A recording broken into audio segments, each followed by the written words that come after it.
Bonjour à tous, c'est Xiaoman.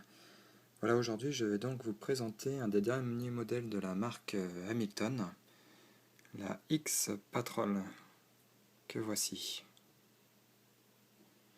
Donc cette montre intègre un des derniers mouvements également de la marque, le mouvement H21.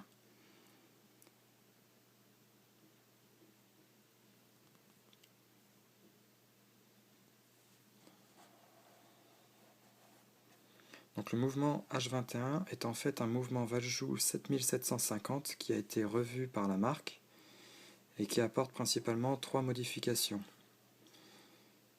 Premièrement, le spiral a été miroité pour améliorer la précision du mouvement.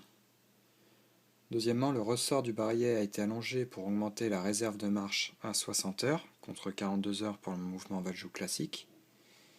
Et ensuite, le pont de balancier a été personnalisé avec le monogramme H d'Hamilton. Donc les différentes fonctions de ce modèle sont principalement l'heure et la fonction chronographe, que je vais donc lancer dès à présent.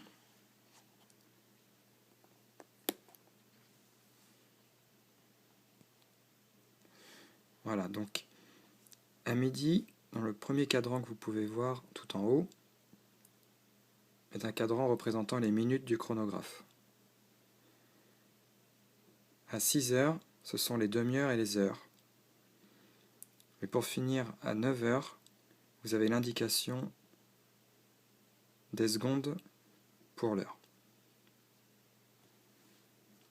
Et ensuite à droite, comme vous aurez pu le constater, à 3 heures, vous avez la date ainsi que le jour.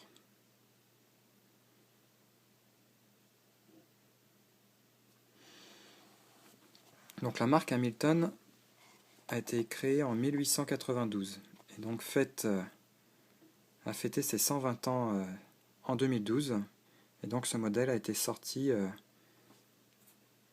pour les 120 ans de la marque. Il faut savoir que la marque Hamilton est à l'origine une marque américaine qui a été rachetée en 2003 par le groupe Swatch. Voilà pour la partie un petit peu historique.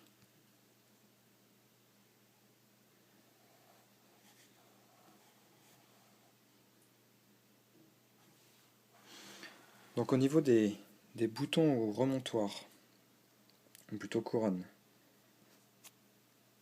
donc de droite à gauche, vous avez premièrement un bouton qui, comme vous avez pu le constater, sert à faire démarrer le chronomètre. Ensuite, le bouton complètement à gauche, ici, sert à remettre le chronomètre à 0. Ensuite, la couronne qui est au milieu sert au premier cran à une fonction remontoir, donc pour recharger la montre en tournant la couronne. Le deuxième cran, lui, sert à changer le jour et la date. Et le troisième cran sert de stop seconde ainsi que pour changer l'heure.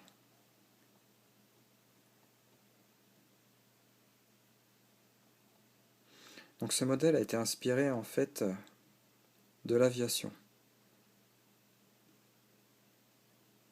On le voit notamment par rapport à son cadran qui font penser à un cockpit un petit peu d'avion. Lorsqu'on regarde ensuite de côté ou de profil, on voit également apparaître des petits crans qui font là également penser à une turbine d'avion.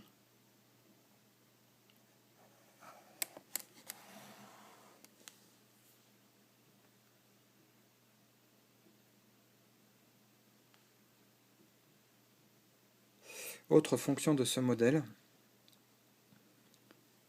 la règle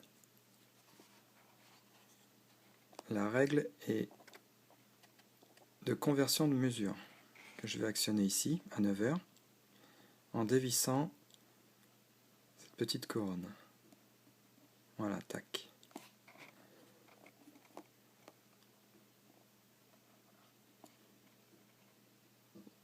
Donc on peut convertir différentes mesures, notamment les kilomètres en miles, que ce soit miles nautiques ou miles terrestres.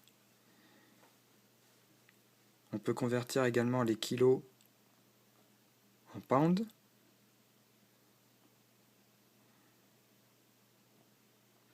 Et les litres en gallons.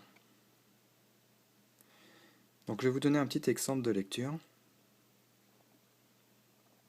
pour convertir, admettons, des kilomètres en miles ou inversement.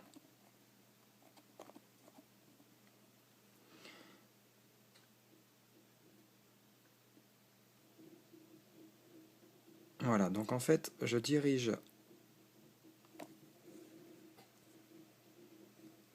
je vais mettre le flash, hop, pour que ce soit peut-être un peu plus clair ou plus visible. Voilà. Donc je dirige juste là les deux flèches, que ce soit pour statute, donc statute, ça veut dire miles terrestres. Donc je dirige les deux flèches pour qu'elles soient alignées. Lorsqu'elles sont alignées, je peux donc lire la conversion de l'unité de mesure.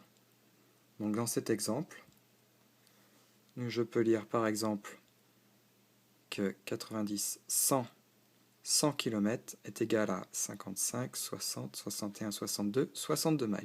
Donc 100 km égale 62 miles. Voilà pour cet exemple. Une fois qu'on a fini de lire, je vais enlever le flash. Une fois qu'on a fini de lire, on remet en position 0, ou on peut le laisser tel quel. Et on n'a plus qu'à revisser la couronne, tout simplement, pour éviter qu'elle bouge. Et également pour l'étanchéité.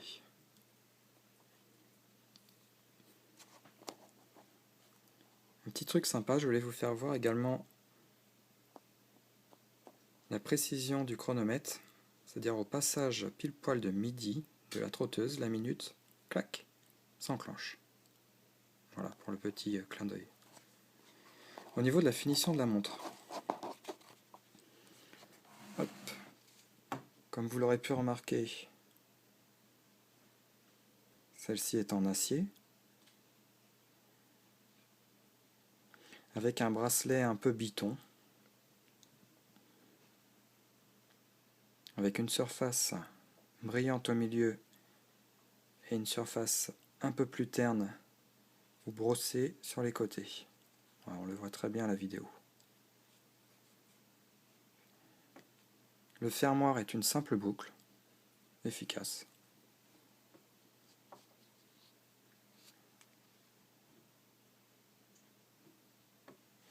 La même prise de vue avec le flash.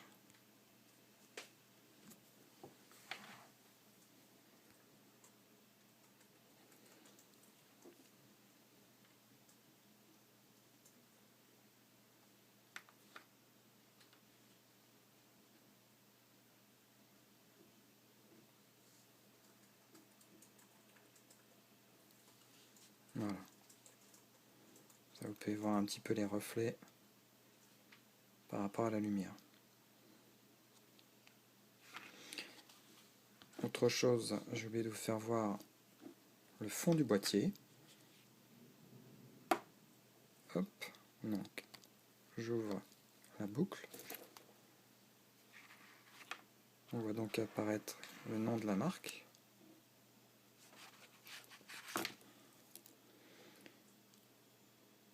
Et donc, hop, je remets dans sa boîte. Hop. Et donc le fond du boîtier, lui, laisse apparaître le mouvement. Vient là aussi un petit clin d'œil à l'aviation. Ça fait comme des hélices en fond transparent. Donc cette montre est étanche 100 mètres, comme vous aurez pu le lire sur le boîtier de la montre. C'est une fabrication suisse, calibre H21. Comme je vous disais, c'est un mouvement Valjoux 7750 qui a été amélioré. Et le verre saphir, donc traité anti-renflet et invariable. Voilà pour cette petite vidéo, j'espère qu'elle vous aura plu. Et n'hésitez pas si vous avez des questions, mais voilà, tout ce que je peux vous dire sur ce modèle-là, c'est que la finition est très bonne. C'est un excellent modèle.